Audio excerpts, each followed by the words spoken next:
Saatnya Ria bercerita. Sarah mendengus sebal saat melirik jam di tangannya. Entah berapa lama ia harus menunggu Vina, teman satu kosannya itu datang. Mungkin seharusnya malam ini ia menghabiskan waktu dengan tidur-tiduran di kamar kosannya saat ini. Ia mendekapkan jaketnya erat dan sedikit memundurkan tubuhnya untuk berlindung pada atap halte dari guyuran hujan yang makin deras. Kedua bola matanya menyadari sesuatu. Sepertinya ia tak sendirian. Ada seorang anak kecil menyandar pada untaian besi di pojok kiri halte. Sarah menatap anak itu lekat. Guratan wajah anak itu menyiratkan kesedihan. Rasa penasaran menuntunnya untuk mendekati anak itu. "Adik kecil, kamu sedang apa di sini sendirian?" tanya Sarah, namun dibalas dengan diam. Kemudian Sarah berjongkok sekedar menyamakan dirinya dengan anak perempuan yang memakai rok coklat dan berkaos kuning itu. Sambil mengelus lembut pipi mungil anak itu, Sarah kembali bertanya, "Adik cantik, kenapa sendirian? Ibu kamu kemana?" Anak itu lagi-lagi tak menjawab, hanya menunduk sedih. Sarah memerhatikan kedua bola mata anak itu yang kini mulai berkaca-kaca. Sarah pun mendekapnya seraya menenangkan kesedihan anak itu. "Aku mau ibu." Suara anak perempuan itu terdengar jelas di telinganya. Ia kemudian melepaskan dekapannya dan menatap anak itu lekat. Kemudian Sarah membatin, "Anak hilang ya? Apa aku bawa ke kantor polisi saja ya?" Tiba-tiba anak itu memegang tangan kiri Sarah sambil menggeleng-gelengkan kepalanya seakan tahu pernyataan batin Sarah. Anak itu pun berkata, "Aku mau ibu." "Iya, kita cari ibumu ya," ajak Sarah. "Kakak mau jadi ibuku?" katanya dengan tatapan memohon. Alis Sarah bertaut dan tak langsung menjawab. Rasa aneh sekaligus lucu baginya mendengar pertanyaan dari gadis kecil berpipi mungil itu. Keterdiaman Sarah yang beberapa detik itu membuatnya murung. Sarah yang menyadari hal itu pun langsung menjawabnya, "Iya, aku mau jadi ibu kamu." Anak itu pun tersenyum lebar.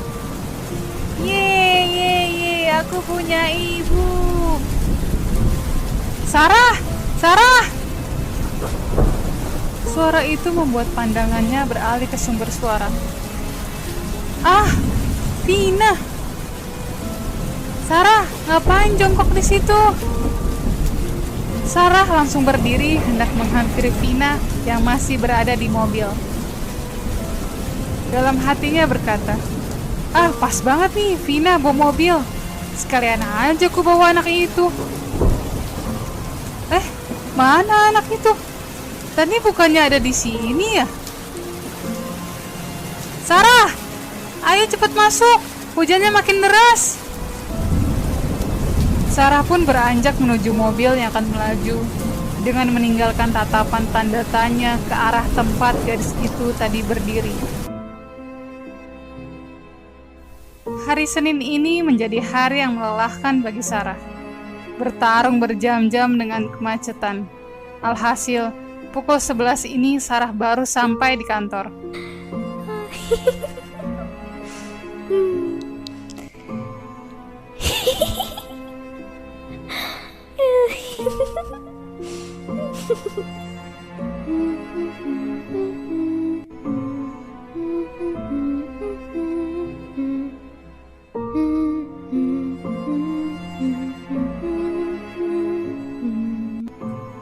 Sarah yang berkutat dengan komputernya mulai terganggu.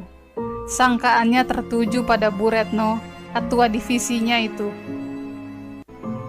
Ia memang sering sekali membawa anaknya ke ruangannya. Maklumlah, single parent.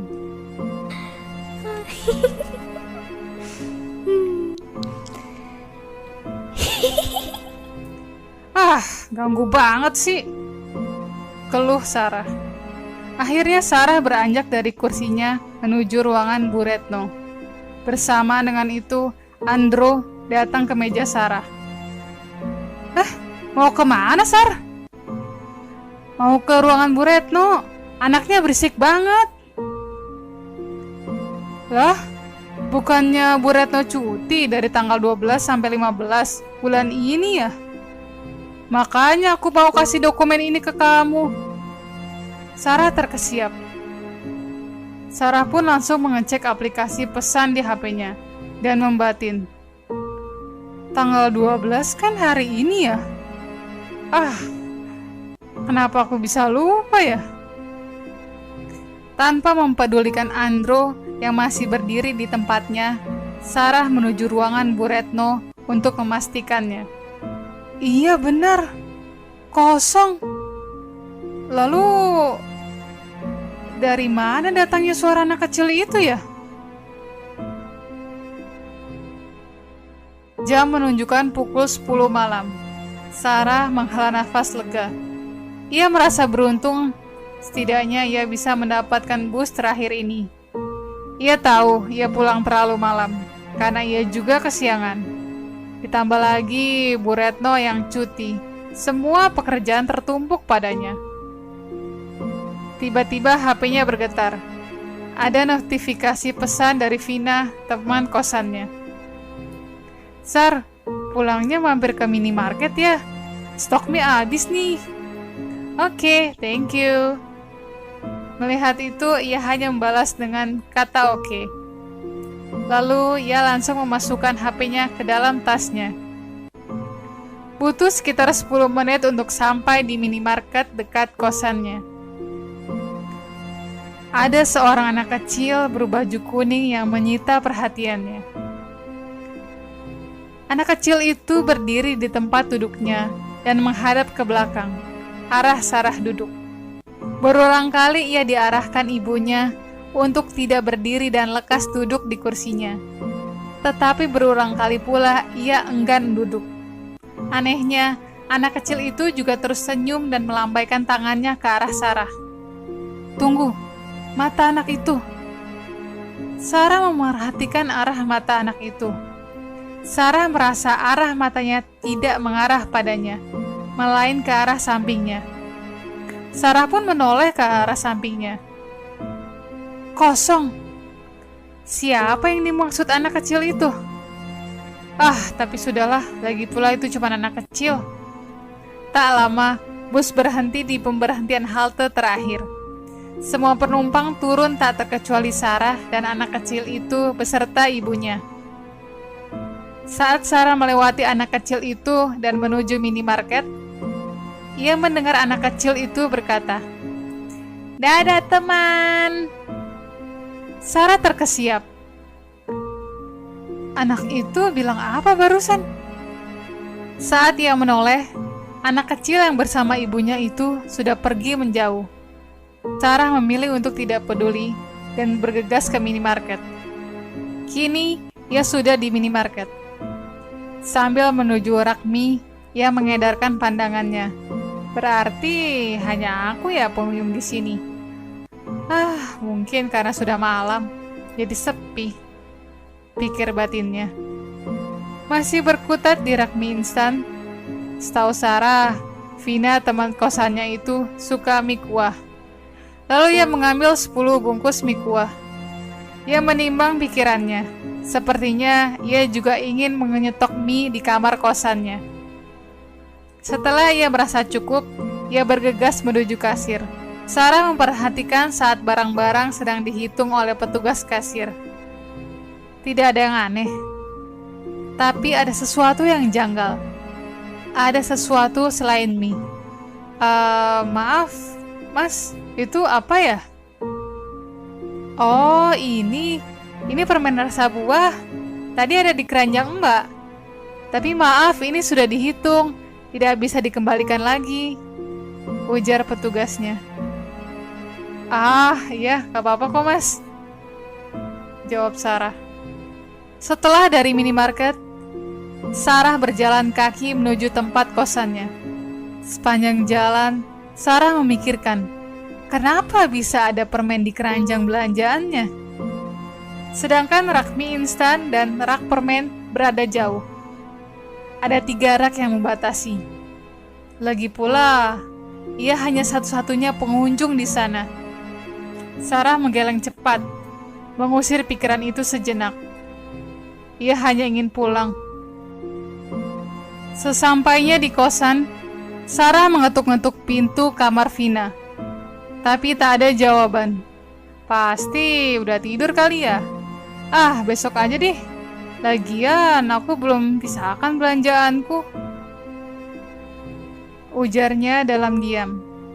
Kemudian ia menuju kamar kosannya di lantai 3. Ia merebahkan dirinya di atas kasur empuk favoritnya. Saat mata mulai terpejam, ada suara tawa anak kecil.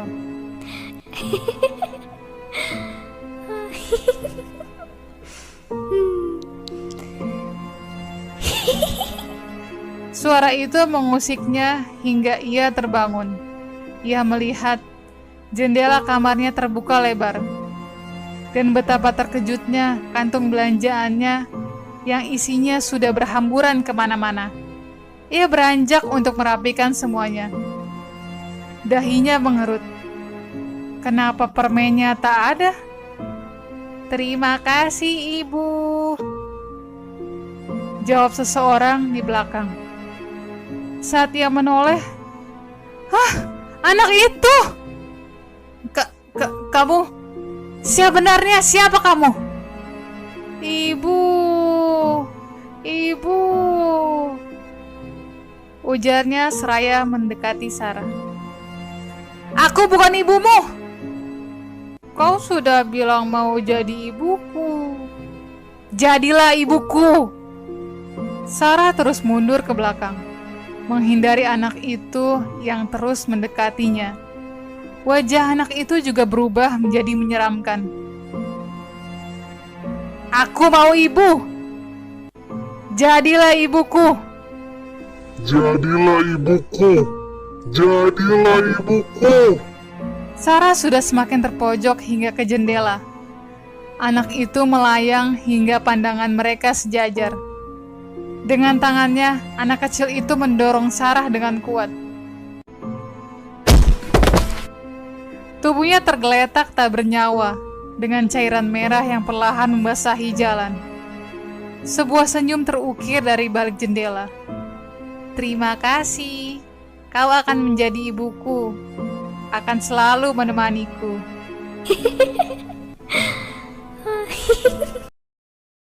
Terima kasih yang sudah mendengar Pria Bercerita Podcast Horor. Silakan like, comment, and subscribe channel ini agar selalu bisa mendengar podcast horor lainnya. Terima kasih.